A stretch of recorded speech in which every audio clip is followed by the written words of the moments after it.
Alright, I'm up by Carmen Gay this morning taking a look at some of the straight cut canola that we sprayed with heat and glyphosate about 17 days ago now, I believe this was. So pretty much all the green is gone now. They're just a little bit on the lower stems. It did a really good job at burning off that green regrowth that was threatening to reflower.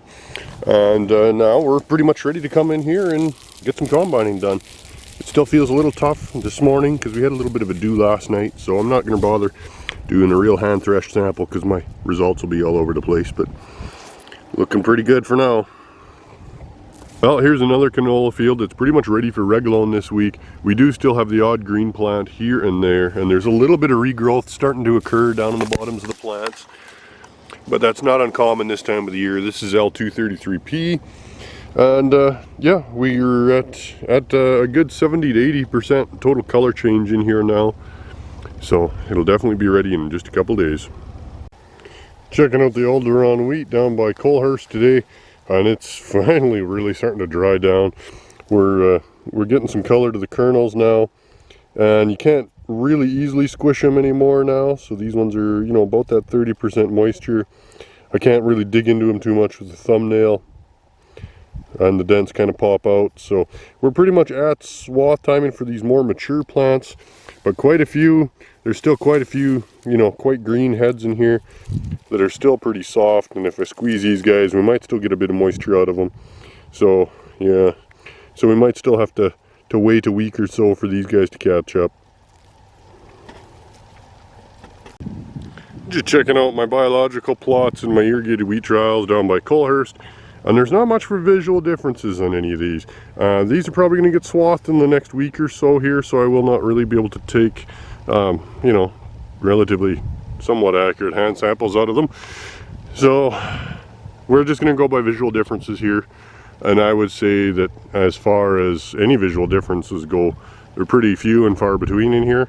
I would say that maybe the second plot on this side, which would be Nature's Aid in this case, is slightly taller. But there's no differences in maturity or anything like that across any of these products at all, even though some of them claim to be 5 to 6 days earlier. The oats that have been seeded onto the winter rye stubble are coming along nicely. We got head emergence now. We're getting fairly tall. It'll be a nice thick crop in here, but unfortunately you can see we do have some of this going on in here. So to me this looks like yellow dwarf, which is usually transmitted by mites and aphids, and it can be very common in oats at this time of the year. So the fact that we're seeing it now probably means it's been in the field for at least 2 weeks. Usually you have about a 2-week incubation period before you start to see this show up as a visual effect, and you can kind of see a little bit of it kind of here and there. So, but it is light enough that hopefully it won't cause much of a problem. Well, it's a good thing I always wear sunglasses while driving. I just picked up this rock on the highway by Welling, and it just blew glass through the whole interior of the truck. I don't quite have a hole all the way through, but I don't know whether it would hold water or not anymore. So I have to get that fixed this week. Well, hotel stuff for me today. I had to head up to Strathmore for a meeting for Lulliman Plant Care launch meeting today. So kind of a nice morning off for me. Doc says I have bronchitis and I'm not breathing very well, so it's going to be kind of nice to spend a day not out in the fields in the dust. So I don't know how much of it I'll record. We'll see. Hello, I'm Scott Gray and I'm with Lulliman Plant Care. I work as a commercial manager here in Canada, and very excited to introduce you to some brand new granular inoculant innovation that we're introducing to the market here for spring of 2020 for both peas and lentils and for soybeans, known as Lulfix Duo Spherical Granule. You know, you're going to find this is a brand new custom engineered granular inoculant that we actually built from scratch at our new production facility here in Canada. You know, this is going to be a granule that's very uniform in size and shape, leading to very strong flowability, very accurate calibration, metering and placement in the soil. It's pretty much a virtually dust-free product, so you're going to find that moisture migration issues are going to be a lot less likely. Also a very durable granule, going to be very resistant to crumbling, breaking apart, and also contains 2 new premium highly efficient strains of rhizobium for nitrogen fixation. So a lot of new going on with this product. It's going to be some fairly new, unique innovation for the granular inoculant market. Hopefully adds some convenience and some reliability for your operation in the future, and I encourage you to check into it and look at giving it a shot in 2020. Thank you very much. Okay, thank you, Scott. Yeah. Here's your traditional granules after about an ounce of moisture has been applied, and it's basically just turned to mud. There's no way you'd be able to get that through machinery. It's completely bridged up. Here's the long land stuff, and it's still clumpy, but it does kind of flow. And this is about 8 to 10 hours after that moisture application. It would still probably bridge up, but you can see it's pretty close to flowing nicely. Well, here I finally found a canola plant that's infected with aster yellows. I've seen very little of this year. This is a viral pathogen transmitted by leaf mites that blow in. And yeah, kind of interesting looking. It modifies the flowers to basically create more leaf tissue to be fed on and transmitted by more leaf hoppers. Alright, here's a better look at that infected plant. It's actually kind of looks like a normal canola plant from the bottom and some of the side stems right up to about this point here, and then suddenly we get quite a bit more girthy here, and all this growth is all modified.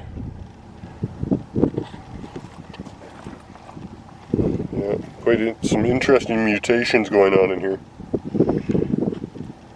Checking out a field of Pioneer 58 AM near Nobleford. We got some really nice cob formation in here now. We're just coming into the milk stage. Last week we were basically still just at blister, so we're coming along pretty good here. We're about a week behind the Lethbridge area here just because we don't get quite as many heat units, but at this point we're looking pretty good in here, I think.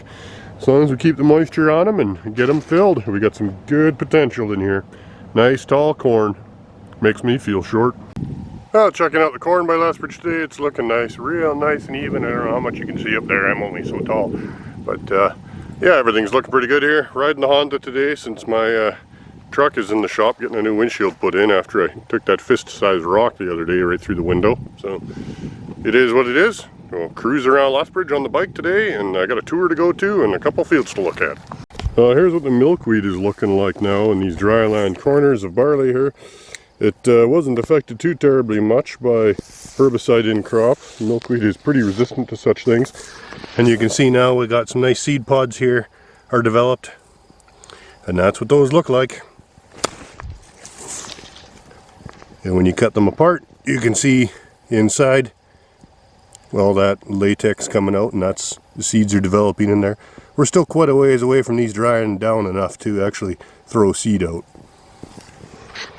Just checking out my trial corn here over by Lethbridge. This was all the biological stimulants applied on here. Honestly, I can't see much of a difference.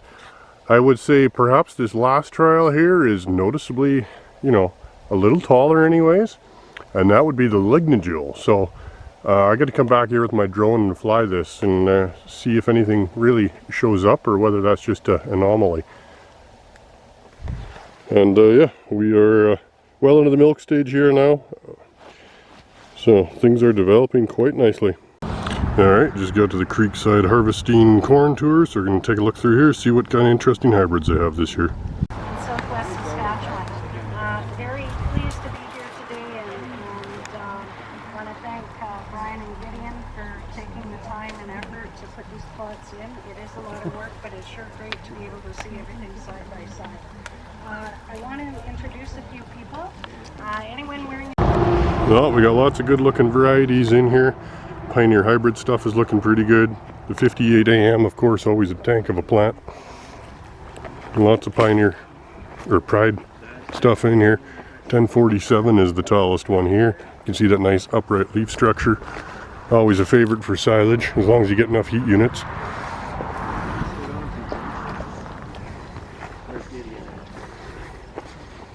And here's the 1017, shorter season one. Should still produce really well. Well, the soybeans are looking pretty good this week. We're starting to see a little bit of dry down of some of these plants here now.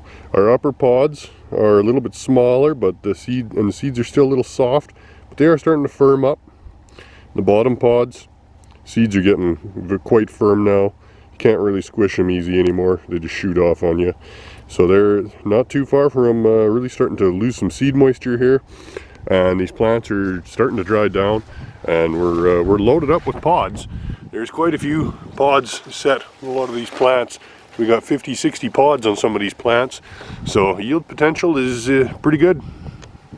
And now it's time for question of the week.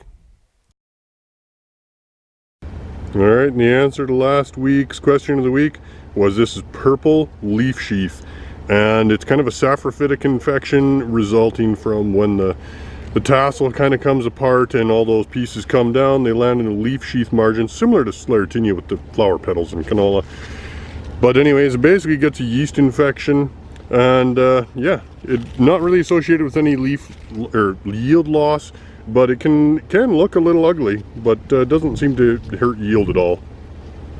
I didn't really find anything interesting enough for question of the week this week, so I think I'll probably be putting question of the week on hold until spring of next year, until viewership climbs up. I'm now at 50 subscribers, about 100 views a week. So if we can double or triple that, we'll have a little bit more participation and make these contests a little bit more fun. Thanks for watching, like and subscribe, and we'll see you next week.